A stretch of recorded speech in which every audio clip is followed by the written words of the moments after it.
গতকালকে ঢাকা মেডিকেলের আমরা একটি ঘটনা শুনতে পেয়েছি। ঢাকা মেডিকেলে আমাদের যে ডাক্তার ভাইরা রয়েছে তাদের গায়ে হাত তোলা হয়েছে। যারা হাত তুলেছে তারা কি অভিযোগ করেছে? তারা অভিযোগ করেছে সেখানে নাকি একজন যে পেশেন্ট মারা গিয়েছিল সেখানে ডক্টরদের গাফিলাতি ছিল, ওই ঢাকা মেডিকেলের গাফিলাতি ছিল। এখন প্রশ্ন হচ্ছে যে ডক্টরদের বা ঢাকা মেডিকেলের যে গাফিলাতি ছিল কিনা এটি নির্ধারণ আপনি কিভাবে করতে পারেন, কোন এক্সপার্টিজের ভিত্তিতে এটি নির্ধারণ করতে পারেন এবং এই অথরিটিটা আপনাকে কে দিয়েছে? যদি কোনো গাফিলাতি থেকে থাকে, ডক্টরের হোক, প্রশাসনের হোক, কিংবা যে কারো হোক, কিংবা কর্তৃপক্ষের হোক, অবশ্যই তার বিচার হবে। তার বিচার একটি প্রক্রিয়াধীন প্রক্রিয়া হবে, একটি তদন্তের মাধ্যমে হবে। সেই অভিযোগটি আপনি বিএমডিসি তে করতে পারেন কিংবা সেই অভিযোগটি আপনি প্রশাসনের কাছে করতে পারেন। কিন্তু আপনার কি অভিজ্ঞতাটুকু রয়েছে, আপনার কি দক্ষতাটুকু রয়েছে যে একজন ডক্টর তার সাথে গাফিলতি করেছে কিনা সেটি যাচাই করার?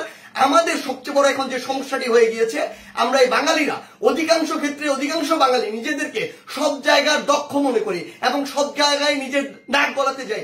আপনি আমাকে একটি জিনিস বলুন, যে ডাক্তার 5 বছর ধরে এমবিবিএস পাস করলো, 1 বছর ইন্টার করলো, এরপর বছর বছর ধরে বিভিন্ন ডিগ্রি নিল, পড়াশোনা করলো, তিনি একজন পেশেন্টকে যেভাবে ডিল করেন, তিনি পেশেন্টের ভিতরের এবং বাইরের বিষয়গুলো যেভাবে জানেন, যেভাবে ট্রিটমেন্ট করেন, আপনি কিভাবে মনে করেন আপনি সেই পড়াশোনা না করে শুধু বাইরে থেকে দেখে নিজের চোখে যা মনে হলো তা দেখে তাকে একটি নির্দিষ্ট রেজাল্ট দিয়ে দিচ্ছেন, একটি নির্দিষ্ট ব্লেম দিয়ে দিচ্ছেন?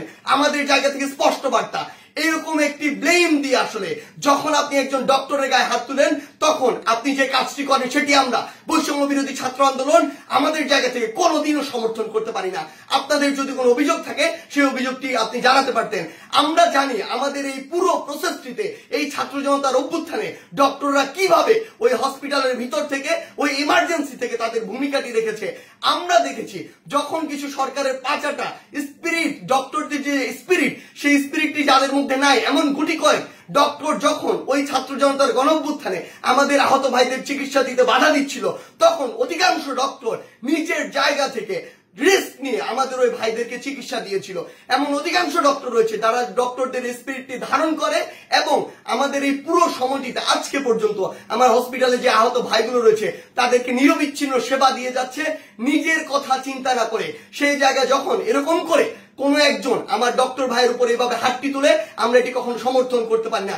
আমাদের জায়গা থেকে একদম স্পষ্ট একটি বার্তা, সেটি হচ্ছে যে আমরা প্রশাসনকে, মাননীয় স্বাস্থ্য উপদেষ্টা, ডিজি হেলথ সহ সকলকে একটি বিষয় স্পষ্ট করে বলতে চাই, আমাদের যারা মেডিকেলের ভাইরা রয়েছে, ইন্টার্ন ডক্টররা রয়েছে, কিংবা হসপিটালের যে ডক্টর ভাইরা রয়েছে, তাদের সাথে আমরা এই জায়গাটিতে একাত্মতা ঘোষণা করছি।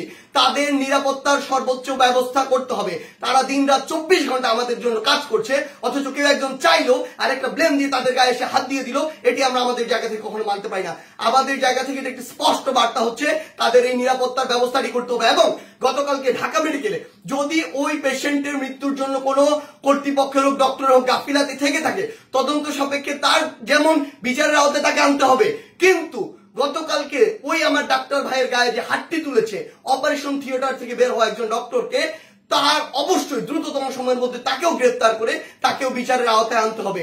আমাদের জায়গা থেকে স্পষ্ট একটি বার্তা, আইন নিজের হাতে তুলে নেওয়ার মতো অন্যায়টি যদি আপনি করেন তাহলে আপনার পক্ষে কোনোদিন আমাদের অবস্থান থাকবে না। ধন্যবাদ।